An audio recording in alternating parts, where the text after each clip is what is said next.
I was at work reviewing supplier compliance reports when my phone buzzed for the fifth time in a row. All the missed calls were from the same number, home. I stepped outside the food safety lab, assuming something urgent had happened. But the second I answered, my father's voice exploded into my ear, furious and loud, as if I'd just committed some heinous crime. "Are you mocking us, Clara? What is this? What is this insult of an amount?" I blinked. "What do you mean?" He wasn't listening. "You call yourself our daughter and send us 50 cents? 50! Are you out of your mind?" My mother's voice followed right after, sharp and bitter. "You really are selfish, Clara. Living alone, spending on yourself while we struggle. Sienna sends 4,000 every month. 4,000! Why can't you be like her for once?" I couldn't breathe for a second. I stepped back, gripping the metal railing outside the building as if it could hold me together. "That's not true. I've been sending $4,000 every month, properly, from my account. You should check. Don't lie," my father spat. "Sienna told us everything. She's the one sending money. You're just sitting around doing nothing while your sister sacrifices for us. You've always been like this, disappointing." The line went dead. I stood there for a moment, not even realizing my hand was shaking. I had worked every weekend as a warehouse checker at a 24-hour supermarket, skipping dinners, skipping life, just to send money home. I had done it not because they asked, but because for once I thought I could be seen. I thought maybe this was how I finally got to matter.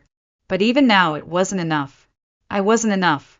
They thought I sent 50 cents. I walked back into the lab, eyes unfocused, ears ringing. I stared at the sample sheet in front of me and saw nothing but the number, $4,000. My rent was $950. My salary was just under $3,000. I had to cover the rest through weekend shifts and cutting my own meals short, just to hit that number, just to be seen. And now they spat on it. My name is Clara Monroe. I'm 28 years old, a quality assurance analyst at a mid-sized food packaging plant in Cincinnati, Ohio. I live alone in a one-bedroom apartment with a view of nothing special. I get up at 5 a.m. every Saturday to catch the bus to the supermarket where I work nights in a freezing warehouse. And still, somehow, I was never the good daughter. Sienna, my younger sister by 5 years, had always been the star. Tall, dazzling, born with a face that drew compliments like flowers draw bees. She had been called angelic since she was in kindergarten. She always got the last piece of cake, the new clothes, the private music lessons. I got her hand-me-downs in silence. Still, I had never expected that after all these years, after working 2 jobs and living on rice and canned beans, they would still believe I was the selfish one. That night, I didn't cry. I didn't rage. I just stared at the bedroom ceiling until morning and asked myself the same question over and over. What am I to them? Growing up, I learned early that being the older sister didn't mean being looked up to. It meant being invisible. My earliest memories aren't of birthday candles or bedtime stories, but of standing at the kitchen doorway, watching my parents fuss over Sienna like she was made of glass and gold. "She's got that spark," my mother used to say, brushing Sienna's hair as if it were spun silk. "That face belongs on TV." Strangers in grocery stores would stop us.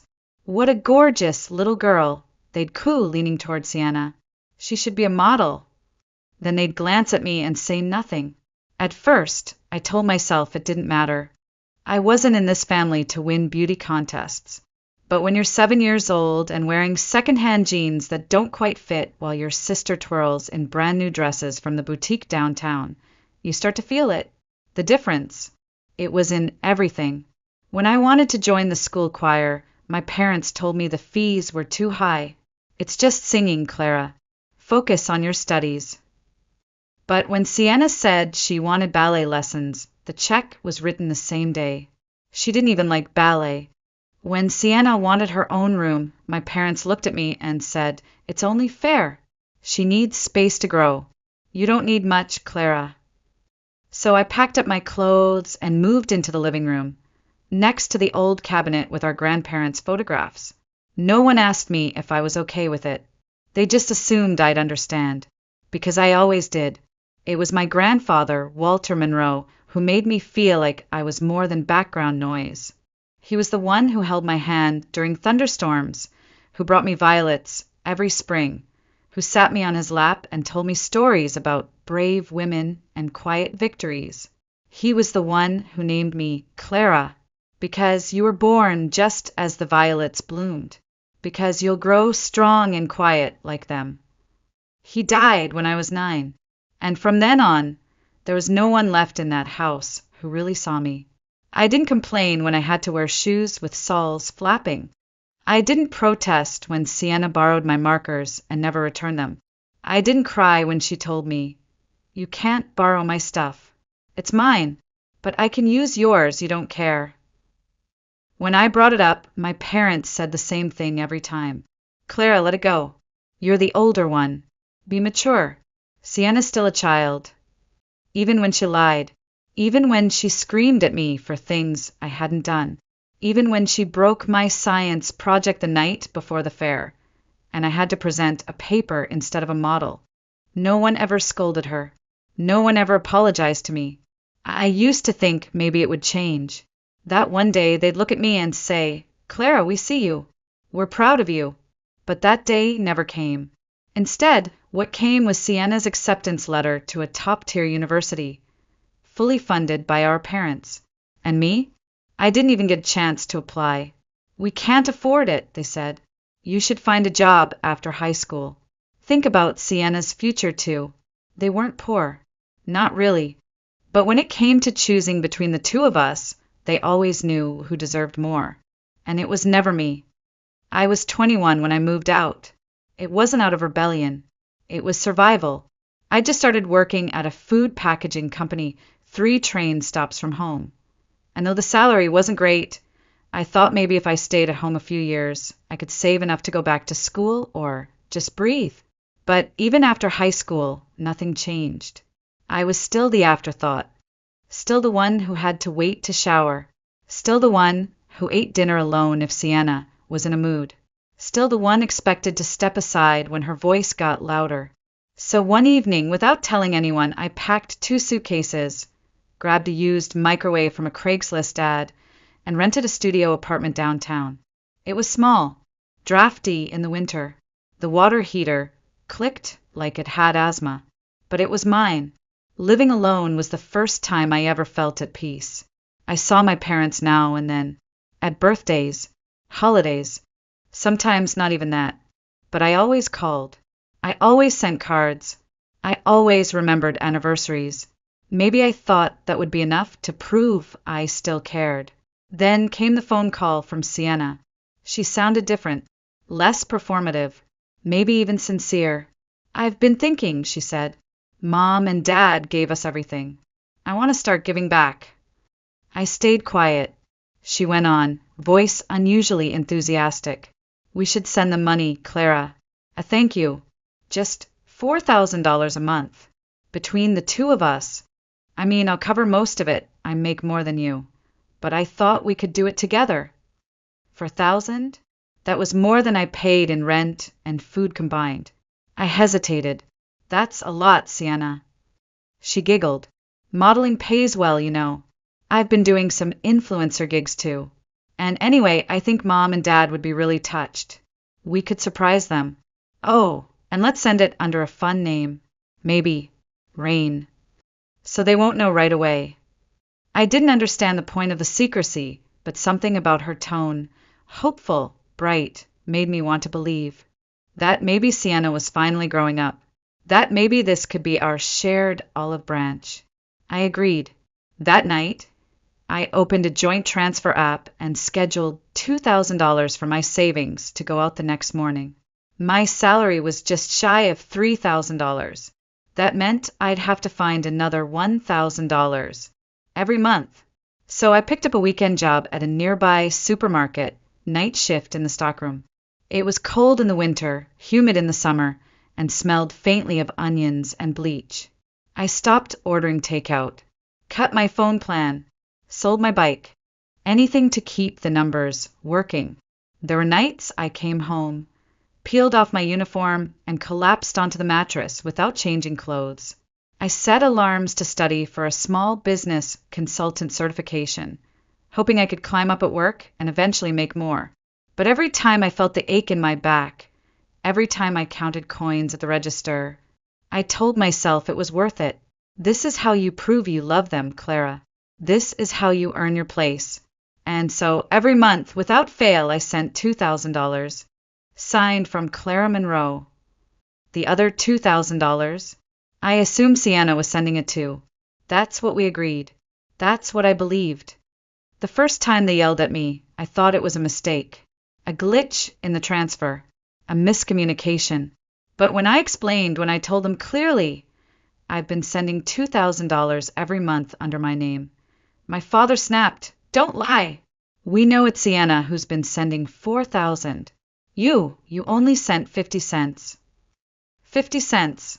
At first I laughed, a hollow sound that died before it reached my lips. Dad, check the receipts, I said quietly. Check the transaction logs. But he wasn't listening. My mother took over, her tone bitter, disgusted. Sienna is smart. She's successful. She sends us what she earns with pride. Meanwhile, you're off wasting money, pretending you're a martyr. They believed her. They believed that Rain, the name Sienna insisted we use, was her stage name, her mark of generosity. And when they saw the other, transfer, mine labeled clearly as Clara Monroe, they assumed it was the insult, the joke, the spare change I threw at them to save face. I remembered, then, the way Sienna had laughed when she picked that nickname. Let's send it as Rain. You know, something pretty. It hadn't been about being pretty. It had been about stealing the spotlight. Again, before I could say another word, my father shouted, "We don't need your mockery. Keep your 50 cents. And then they hung up. I sat in silence. My apartment was dim, the only light coming from the microwave clock, blinking 1 a.m. I didn't cry. I didn't scream. But my jaw tightened and something inside me broke. I needed to know the truth. The next morning, I called Harper. Harper Lee wasn't just my high school best friend. She was one of the few people I trusted in this world. She worked in consulting now, sharp as ever, with a voice like a scalpel. If something was off, she'd find it. We met for lunch at a diner near her office. I hadn't even finished telling the full story when she leaned back in her chair, arms crossed. Clara, you're too kind. That's your problem. You've been bleeding for a family that would never even give you a Band-Aid. I blinked. She went on, voice low, deliberate. Let me ask you something. Your parents, are they really broke? Or are they just used to guilt-tripping you into giving them money? I mean, they said there were debts from raising us. Harper scoffed. You didn't even go to college. Sienna got the degree. The new clothes. The room to herself. What part of the spending was on you? I didn't answer. Harper leaned closer. Do you even know what Sienna does with her money? Or if she even makes money? The words sat in my stomach like ice. Later that night, Harper called again. Her voice was flat. I asked around. Sienna doesn't have real gigs, just scraps from online catalogs. She posts throwbacks to old shoots to make it look like she's working. And get this, someone told me she's been telling her friends, my sister supports me. I don't even need to work full time. My throat went dry. Also, Harper added, your dad? He's not working full shifts. He's been spotted at that sketchy casino outside town. And your mom? She's been bragging about her new designer bag. Gucci, I think. Everything inside me burned. I had starved, worked in freezing warehouses, sacrificed sleep, weekends, and peace for them, and they used that money to gamble, to shop, to lie. That night, I stopped the payments, and I promised myself I would never give them another dollar, not unless they knew what it cost me to earn it. 2 months passed. I ignored the calls, the texts, the guilt-laced voicemails from my mother. I blocked Sienna on every platform. Silence was the only language I had left, and for the first time it felt powerful. Until one morning, just past 8 a.m., my phone rang again. I don't know why I answered. Maybe I was ready. Maybe I wanted to hear it. Clara! Sienna barked. Why haven't you been answering? Why did you stop sending money? Are you out of your mind? She sounded frantic. Not angry, panicked. I'm already drowning in expenses. I told Mom and Dad it was from both of us, and now they think I lied. There it was, the truth she had danced around for years. You did lie, I said flatly. There was silence. I continued, calm and slow. You said it would be our gift. Equal. You never told them I was the one sending the money. And now you're mad because your story is falling apart. She started to speak, but I didn't let her. Do you know how many weekends I spent in a freezer just to send that money? While you were getting facials and throwing influencer brunches. More silence. I know about the debt, I added. Or should I say the lack of debt? There never was any, was there? She tried to deflect. You don't get it. The modeling world is brutal. I'm doing my best. No, you're not, I said. You're doing what you've always done. Using people. Then I hung up, but the fallout was only beginning. A week later, my parents showed up at my apartment without warning. Sienna was with them. Their faces were drawn, tired, but their eyes lit up the second I opened the door. Clara, there you are, my mother exclaimed, like this was a reunion, not a reckoning. We've been trying to reach you, my father added. We need your help, just a little loan, to get us through this rough patch. Sienna stood behind them, lips trembling. Please, I made a mistake. I thought I could pull it off. I thought the new agency was real. I stared at her. What agency? She looked down. Then it all spilled out. Sienna had been scouted, so she thought, by a premium talent agency in New York. They promised her a lead role in an indie film and a contract if she could pay an entrance investment fee. So, naturally, she asked our parents for help. My father gave up his early retirement fund.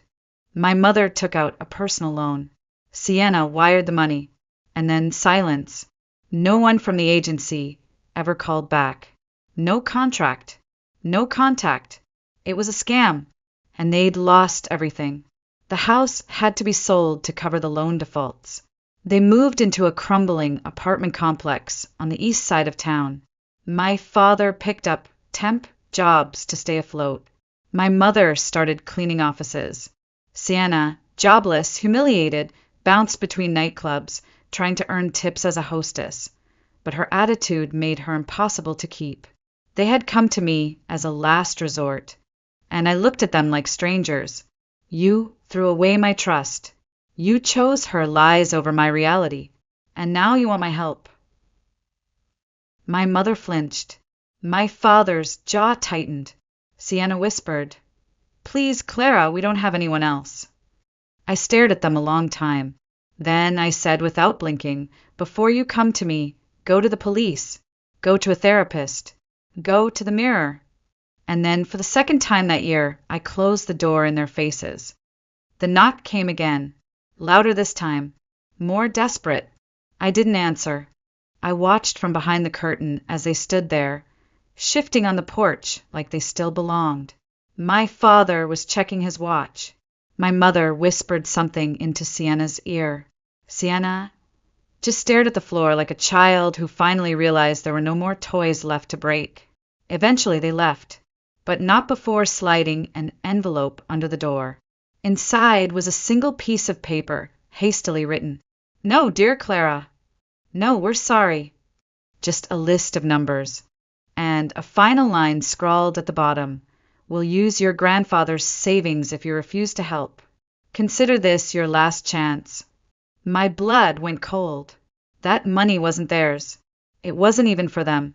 Grandpa Walter had left it in a trust in my name when he passed. He'd seen something in me back then. Something he wanted to protect. Something he wanted to survive. And now they wanted to rip even that away. I didn't hesitate. I went to the bank the next morning and transferred the entire amount into a secured investment account under legal lock. I changed my number. I notified my landlord not to forward anything from unknown senders. I deleted every old voicemail, every text, and then I breathed. It wasn't just about money anymore. It was about finally standing up and saying no more. No more pretending. No more trying. No more believing that if I just loved them harder, they'd eventually see me. They never would. I wasn't their daughter. I was their resource, their afterthought, their backup plan when Sienna's charm failed to cash out. So I stopped playing the role. I stopped answering to the version of Clara they'd created in their heads. Weeks passed, then months. The silence became comfort, not punishment. I focused on work. I took the certification exam I'd been studying for and passed with top scores. Harper helped me apply to a new consulting firm in Columbus, bigger, better pay, with actual opportunity for growth. They hired me as a team leader. I moved into a sunlit apartment near the river, the kind with hardwood floors and a little balcony where I could grow violets, just like the ones Grandpa loved. One afternoon, as I was unpacking a box of books, my phone buzzed. It was a message from Harper. "You've come a long way. I hope you see that." I stared at the screen for a long moment. Then I replied, "I do. For the first time. I really do." And I meant it. 5 years later, I would think back to that day as the real beginning of my life. Not the day I graduated. Not the day I moved out. But the day I chose myself. The day I let them go. And watched myself rise in the silence they left behind. 5 years. That's how long it had been since I last heard their voices. In that time, I got promoted twice. I mentored 3 junior analysts. I built a tiny garden on my apartment balcony and learned how to make bread from scratch. I traveled. I read. I laughed more than I thought I ever would. And I never once looked back. Not until Harper's wedding. It was a warm October afternoon in Miami. Sky like silk. Breeze rolling off the ocean with just enough salt to remind you where you were. The ceremony was held in a seaside chapel, small but radiant, filled with soft music and the kind of laughter that only comes from people who truly love each other. Harper looked stunning. Her gown simple, her eyes brighter than I had ever seen them. She had always been the strong one, the one who pulled people back from the edge, the one who reminded me that love didn't have to be something you begged for. Her husband, Michael, was kind, patient, the sort of man who never needed to be the loudest in the room. Together, they looked like a promise finally fulfilled. As the reception settled into a rhythm of toasts and slow dancing, Harper came over and took my hand. "Clara," she grinned, "there's someone I want you to meet." I followed her to the edge of the terrace, where a tall man stood watching the ocean. Tan suit, light beard, smile that flickered even before he turned to face me. "This is Nick," Harper said, nudging me. "Architect. Heart of gold. Has a thing for violets, apparently." Nick laughed, the sound low and easy. "Only because they're stubborn flowers. They bloom, quietly, even when nobody's watching." I raised an eyebrow. "That sounds familiar." He looked at me then, and I swear, for a moment, it felt like the world paused. We talked the rest of the night about books, cities, how the Midwest teaches you to hold silence like armor, how sometimes letting go of your family is the only way to build one of your own. He didn't ask me what happened, and I didn't offer it. Some things don't need to be explained to be understood. Later, as the evening faded into candlelight and the DJ started playing soft jazz, I stepped outside to the balcony alone. The sky stretched wide, cloudless, infinite. The kind of sky Grandpa Walter would have loved. I closed my eyes. "Are you watching, Grandpa?" I whispered. "Your Clara's okay now. I'm blooming, just like you said I would." Somewhere in the distance, a bell rang softly. I smiled. Maybe this wasn't revenge. Maybe it was just freedom. And maybe, just maybe, that was the most powerful ending of all.